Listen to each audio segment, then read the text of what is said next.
What's going on, everybody? This is Nick Lawson from Squad Sports. We're really excited to be supporting the Free Agent Friday series. A lot of great talent out there. Without further ado, this is the next free agent you should be signing with your sports team. Hi, we're back for another Free Agent Friday, and I have Jacob Morris with me. How's it going, Jacob? I'm good. Thanks for having me, Andrew. Yeah, appreciate you joining me. Let's jump in and start with your school experience and degree that you have. Okay, so I've actually got two degrees, one of which is sport related, one of which is entirely unrelated to sport. Okay. First thing I got was a BA in political science from the University of Toronto. And then as I was finishing that degree, I was kind of asking myself, well, what do I want to do with my life?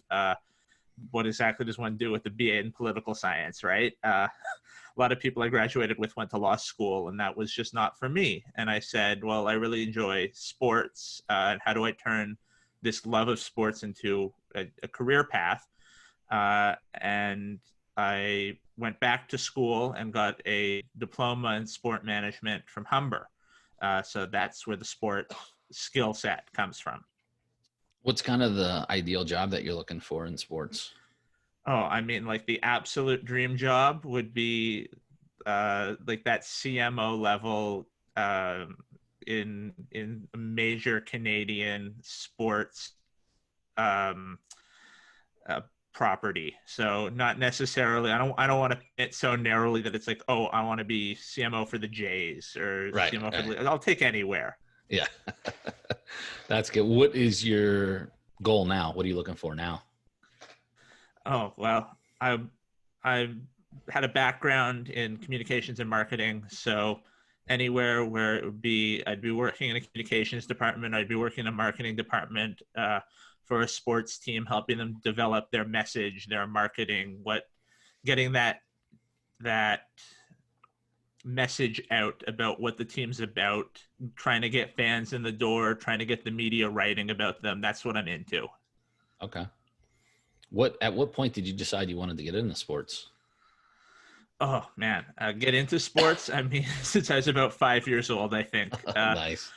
I was the kind of kid who I tell you the whole starting lineup of the Toronto Blue Jays before I was reading books, I think. But when I really seriously decided that this is what I want to make my life's work, I was about 4 months from graduating at U of T. I didn't really have a clue of what I wanted to do. And then through a program that we've got up here, it's called 10,000 Coffees. What it does is it tries to connect young graduates and soon to be graduates with industry leaders. And I was fortunate enough to have the opportunity to meet with Chris Overholt. He was the CEO of the Canadian Olympic Committee at the time. And what he said to me really stuck with me was that it's not about the passion you have, it's about the skills you have that make people want to employ you. And that's why I went back and pursued the degree at Humber so that I had those skills to succeed within the sport industry. What would you say is your biggest skill? I mean, it's got to be the communication. That's where I've got my background in. It's developing and crafting those stories that make you interested in, that make you really want to know about the team or the athlete or this, and not just the story of, oh, they won the game 4-3 today. It's the story behind the story. It's, really learning about the athlete, learning about the person who's behind the game. What do you think is the biggest area you need to work on? Ooh, I think, ironically, as a communicator, it's my interpersonal communication. I got to get better at communicating with people, how I feel, how I kind of work. It's kind of ironic that the strongest thing that I'm good at is communicating about other people, and the weakest part is communicating about myself. But I find that happens a lot in communicators. We're so good at talking about other people, and we let talking about ourselves slide. Yeah, and you're so focused on that. So, I mean, that'll come with some time. How would you define success?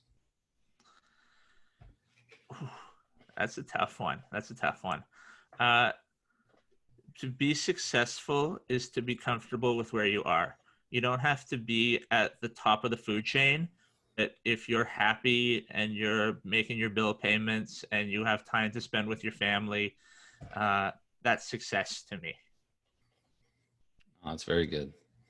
I like that question too, because it's all relative to the person. There's so many ways to be successful, and it's really all what you value. So, tell me a little bit about your, first venture into sports. What was your first role or volunteer or internship that you had?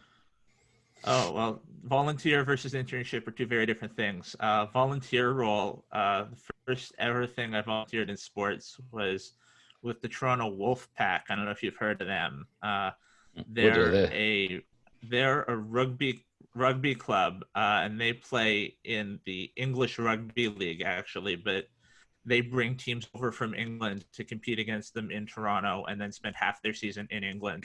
And I volunteered as part of their fan coordination team. So I'd be welcoming people at the door, getting them to sign up for the 50-50 raffle and the like. My first internship, though, was actually with the Canadian Olympic Committee. And that was like, wow, dream job right there. Because working with the Olympics, it was like the 100-day lead up to the Pyeongchang Olympics in 2018. And just thrown directly into it, where it was creating content, getting stuff ready for the Olympics, and it doesn't get much bigger than that. I mean, Yeah. maybe the World Cup, but it's just on a whole other level of sport, man. What kind of stuff were you doing there? Oh, I mean, everything from I was doing press releases, I was getting athlete bios together, I was doing previews for events, I was doing fan facing articles like getting people to know Korea, getting people to know the different sports. There was, I said, putting together bios of athletes already, so I'm not going to double back on that, but I put together a lot of those. It was a lot of fun there, and then thankfully it ended up turning into a job for the better part of 2 years. Nice.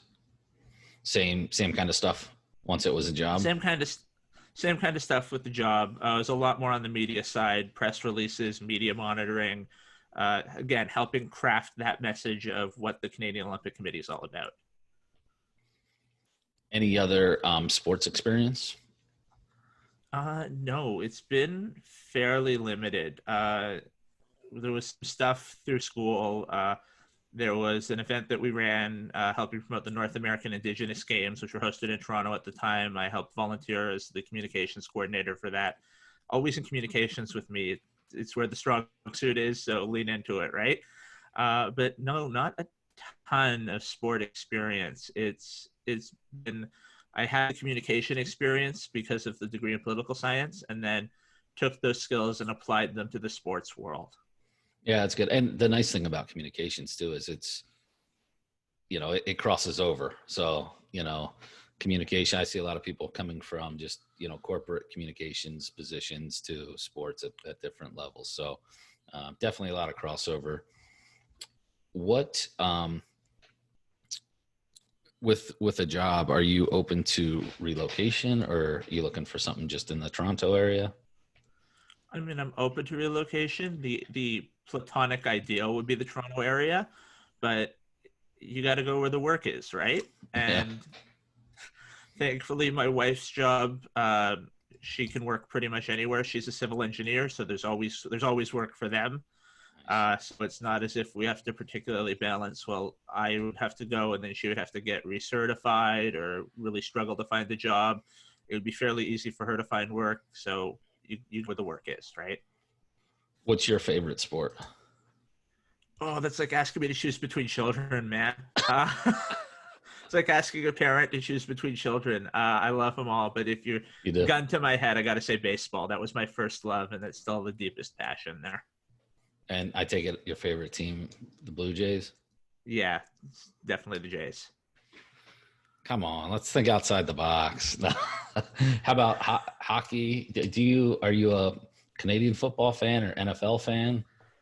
I follow them. If it's down further on the list, though. I think if you're gonna make me order it, it goes baseball, hockey, basketball, or like one A, one B, and then football is a little like, I guess it's the number four because I've got three at number one, very close together. Nice. How about this? Give me a fun fact about you. Oh, a fun fact about me. man. Okay. Put me on the spot a little. I always like to get a good Uh, one. yeah. I'm just trying to think of a really good one for you. I mean, other than the obvious, like, oh, okay. It's not particularly about me. It's me adjacent. My cousin is a music composer for big Hollywood films. So he writes music for like Doctor Who and James Bond and those kind of films. Wow, that's pretty cool. Yeah. Is he from up in Toronto as well? No, big family from my grandfather. So he's one of like 8 siblings. So Wow. it's a second cousin, and he's based out of LA. Wow. No, that's cool. That's cool. I am not a musician at all or into the I just cannot I don't have talent there, unfortunately. Everybody's got to do what they're good at, right? Exactly. Stick to it. Stick to it. Well, I think you have some great experience there, especially working on like with the Olympic committee. I mean, that's on an international level. And with all your other experience, I think you're positioned well. So just kind of keep hanging in there, and then hopefully we can help get you some more exposure too, and get you back in the saddle. Yeah, thanks. That's what the hope is. Yeah. Appreciate you having me on.